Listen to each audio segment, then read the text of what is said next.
जिन मोहि मारा तेहि मारा, जिन मोहि मारा तेहि मारा, यही पर बंधेहूँ कन्हैया तुम्हारा, तेहि पर बंधेहूँ।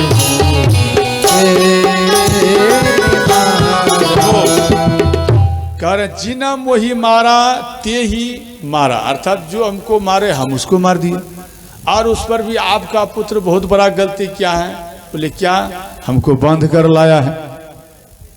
अर्थात मेरा भोजन था तो हम पा रहे थे, आपका पुत्र हमको मारने के लिए दौड़ा था, हम भी उसको मार दिए। और उस पर भी गलती तो सबसे बड़ा किया है जो हमको बांध कर आपका पुत्र लाया है। तो वहां पर इनको ज्ञान की बात समझाने लगे।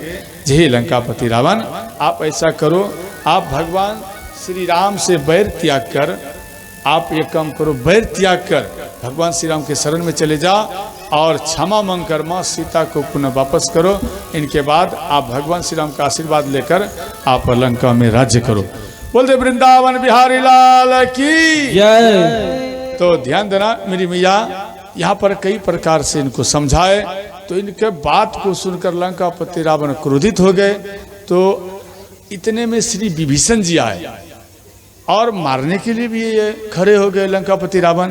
तो विभीषण जी वहां पर मना किए, भैया दूत को मारना नहीं चाहिए, अपराध लगता है।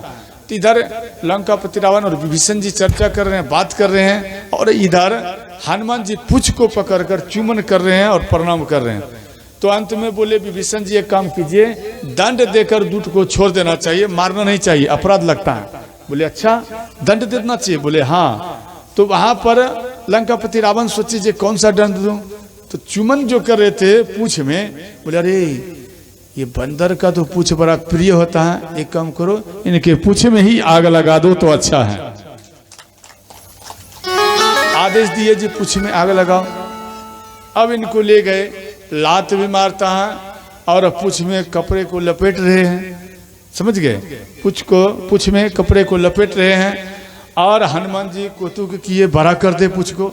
जितना इनका वस्त्र था वो सब वस्त्र उनके पूंछ में लिपट गए। अब कम पड़ रहा है तो माताएं का जैसे ही ये लोग गए जो वस्त्र हम उनके शरीर से उतारें, तो हनुमान जी तुरंत ये देख लिए, देखो माँ का सम्मान करते हैं, तो तुरंत पूंछ को छोटा किए, छोटा हो गए। तो अंत में देखो लात भी मारते थे और सब कोई टिटकारी कर हंसते भी थे। हनुमान जी वो सब सहन करते, अर्थात हनुमान जी जो हैं वो महात्मा है, महात्मा साधु है, संत हैं। इसलिए संत को कई मानो भिक्षा करने के लिए रहते हैं, कई व्यक्ति हमको गालियां भी दे देते हैं। गालियां को बर्दाश्त करना पड़ता है, सहन करना पड़ता है। गालियां ही वही जो गालियां देते हैं हमको, जो सहन करना पड़ता है, वही मेरे लिए तपस्या ही बन जाता है। इसलिए आपको संत बनना है, मानो पड़ोसी गालियां दे रहा है उसे सहन करो तो आपका तपस्या और पुण्य बढ़ेगा। जो गालियां देगा उसका पुण्य स्वतः ही घटते जाता है। समझ गए श्रोताओं? इन सभी चीजों पर ध्यान देना करो। और इधर हनुमान जी के पूंछ में आग लगाए और पूरे लंका में ये आग लगा दिए। केवल 4 स्थानों को छोड़कर विभीषण, त्रिजटा और रावण और कुंभकर्ण, समझ गए? इन चारों स्थानों को छोड़कर ये विश्राम सागर रामायण में दिया गया है, आप देख भी सकते हैं। तो ध्यान देना, ये पूंछ बुझाने के लिए ये आए समुद्र में। जैसे ही पूंछ बुझाने के लिए आए तो पूंछ बुझाते समय पसीना हनुमान जी ये समुद्र में दिए। ध्यान देना, जब श्री हनुमान जी सूर्य भगवान से शिक्षा प्राप्त कर रहे थे, ज्ञान प्राप्त कर रहे थे, तो परिवार यानी कि गृहस्थ धर्म का जो ज्ञान देना चाह रहे थे, तो बोले कि हे हनुमान जी आपको हम गृहस्थ धर्म का ज्ञान नहीं दे सकते। बोले क्यों? इसलिए हम आपको नहीं दे सकते, गृहस्थ धर्म का वही लेता है जो विवाह करता है। तो हनुमान जी तो ब्रह्मचर्य हैं, ये तो विवाह नहीं कर सकते, समझ गए? तो हनुमान जी हट किए, नहीं नहीं हमको ये ज्ञान चाहिए, गृहस्थ धर्म का भी ज्ञान चाहिए। तो अंत में ये सूर्य भगवान बोले आपको विवाह करना होगा। तो बोले नहीं हम तो ये प्रण लिया है जो हम ब्रह्मचर्य रहेंगे। बोले ठीक, आप ब्रह्मचर्य ही रहना, परंतु आप विवाह कर लो।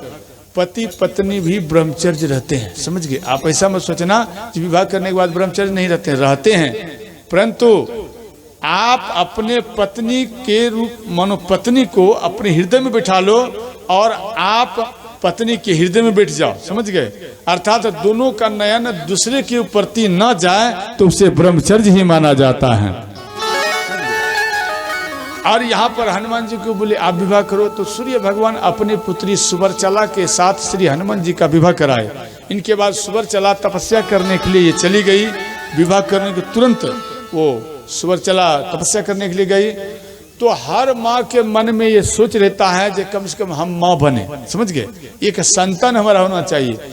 तो सुवर्चला एक मछली का रूप धारण कर, ध्यान देना, मछली का रूप धारण कर ये समुद्र में आई और हनुमान जी जैसे ही पसीने को इस समुद्र में जैसे ही फेंके तो तुरंत वो मछली उन पसीने के, हनुमान जी के पसीने को वो पी गई। इनके बाद वो गर्भवती हो गई और उसी रूप में गर्भवती हो गई। तो धीरे धीरे गर्भ बढ़ता गया। तो पताल के अहिरावण के मछुआरा, ध्यान देना, अहिरावण के मछुआरा, वो मछुआरा जाल में फंसा लिए। अंत में उनके पेट को जैसे ही फाड़े उसमें से एक बालक प्रकट हुआ जिसका नाम पड़ा मकर ध्वज। तो श्री सीताराम भगवान की जय। मकर ध्वज का ये प्रागट्य हुआ। इनके बाद ध्यान देना, वो मकर ध्वज गुरु शुक्राचार्य के शिष्य बने। इनके बाद ज्ञान प्राप्त कर ये अहिरावण महिरावण के दरवाजे के द्वारपाल हुए, समझ गए। और ध्यान देना, इधर श्री हनुमान जी माँ सीता के पास आए। माँ को बोले माँ हमें सुधि दो और ये कुछ हमें चाहिए ना, प्रूफ दीजिए हम यहाँ आया है। तो चूड़ामणि दिए। हनुमान जी माँ सीता के चरण में प्रणाम किए और प्रभु श्री राम के पास आए। प्रभु श्री राम के पास आकर सारा बात बताए। बोले हे नाथ विलम्ब न करो, आप जल्द से चलो। माँ सीता आपको बार बार नहीं 1000 बार आपको डेली याद करते रहती हैं। तो ये बात सुनकर प्रभु श्री राम उदास हो गए। अंत में समुद्र के किनारे आए।